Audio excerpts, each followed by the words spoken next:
Salutare și bine te-am găsit la un nou video. După o lungă perioadă de pauză, iată că am revenit la treabă. La treabă am fost și până acum, doar că nu am mai filmat. Am avut o mulțime de multe alte treburi, câteva probleme, chestii de rezolvat și nu prea am avut timp să filmez. Dar iată că a venit timpul să fac și lucrul ăsta, să vă arăt cam prin ce pași trebuie să treacă o casă până să ajungeți sus la acoperiș, începând de jos din fundație. Astăzi, după cum v-am arătat și în video precedent, cam care e stadiul la care am ajuns, ați văzut zidăria este ridicată în proporție de 98%, aș putea spune. În video de astăzi, după cum ați văzut și în titlu, aș vrea să vă arăt cam cum montez eu stâlpii realizați din fer de 10, avem și din 12 și din 10. Am făcut din fierul care îl aveam la dispoziție aici. Am avut atât fier de 10, atât și fier de 12. Unde am folosit doar 4 bare la stâlp, am folosit fier 12.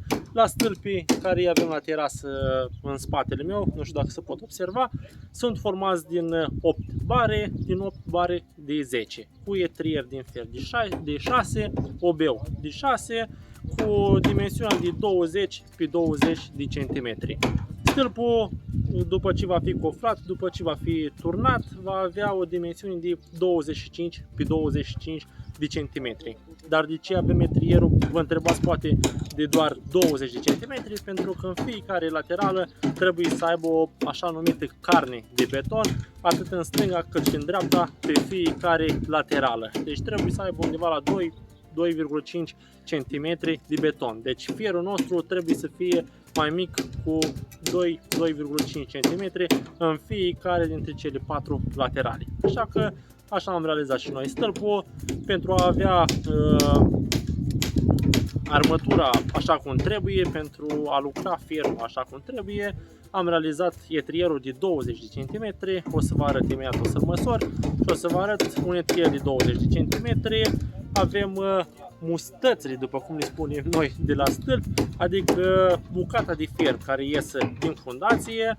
Puteți pune stâlpul direct din fundație, de jos din fundația casei, dar foarte ușor și foarte simplu puteți să-l puneți așa cum punem noi, fierul de la partea de elevație, de pe placă, de la cota 0 în sus. Dar trebuie să aveți niște bucăți de fier, v-am spus în zona noastră mustăți, nu știu cum e denumirea oficială, niște bucăți de fier ieșite din fundație, de la fundul fundației. Dacă n-ați văzut video, vă invit pe canal sau poate o să vă las chiar în descrierea acestui video un alt conținut în care arăt cum am introdus încă din partea de săpătura din pământ, am introdus fierul și acum avem capetele astea care ne rămân în afară. Capetele astea la noi sunt mai lungi, sunt undeva la 1 metru și ceva, dar poate fi și mai scurte, dar nu mai scurte de 80 de cm. Deci o limită ar fi de 80 de cm pentru a gionta foarte bine cu stâlpul cu care plecăm noi la partea de sus. Deci acum o să montez stâlpul și o să vă arăt exact pașii. Nu e nimic deosebit, nu e nimic greu, e ceva foarte simplu, dar am zis poate cineva are nelămuriri și video ăsta îl ajută. Dar până atunci aș fi foarte recunoscător dacă ai apăsat butonul de like, dacă te-ai abonat la canal, pentru că o să urmeze o serie de video cel puțin interesante. Am întors camera și am venit la stâlpul cu pricina. O să vă arăt acum, stâlpul nostru are o lățime de 17 cm, iar interiorul etrierului este de 19. Deci stâlpul va intra foarte bine, va avea o toleranță.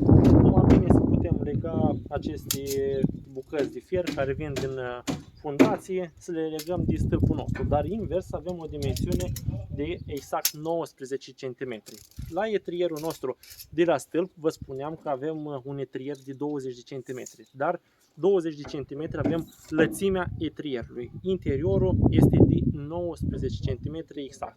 Pentru a facilita intrarea stâlpului pe fierul nostru care îl avem din fundație, o să trebuiască cu ajutorul unei chei speciale, să-i spunem așa, să îndoim puțin fierul. Nu trebuie îndoit foarte tare, pentru că dacă ajungem să îl îndoim foarte tare, scade din rezistență și nu este în regulă, dar foarte puțin, cum ne trebuie nouă jumate de centimetru este în regulă, se poate modifica, așa că o să vă arăt, îl prind la cheie, jumate de centimetru, o să-l aduc în partea de interior ca să ne faciliteze intrarea stâlpului. Am adus cheia minune, cam așa arată o cheie de fierar, iar acum o să mutăm fierul din partea stângă, jumate de centimetru.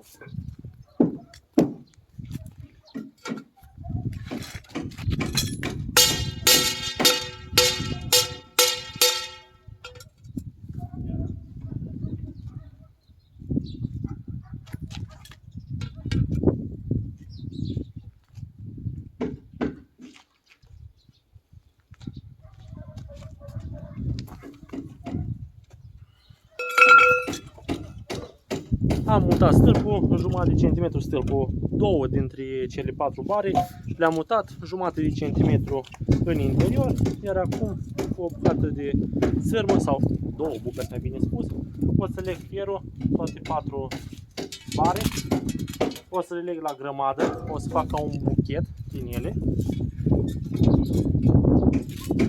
ca să pot să introduc cât mai ușor stâlpul.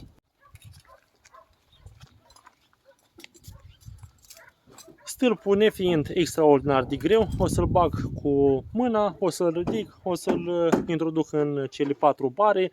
Dacă stâlpul ar fi de dimensiuni mai mari, cu mai multe bare, cu un fiu mult mai gros, atunci ar fi nevoie de un utilaj, de o macara, de cu totul altceva. Dar fiind de dimensiuni rezonabile, o să introduc fierul singur cu mâna.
Cam așa arată, am montat stâlpul, am legat cu sârmă fiecare bară în cele 4 colțuri și acum am realizat structura din fier, dacă pot să spun așa, armătura stâlpului.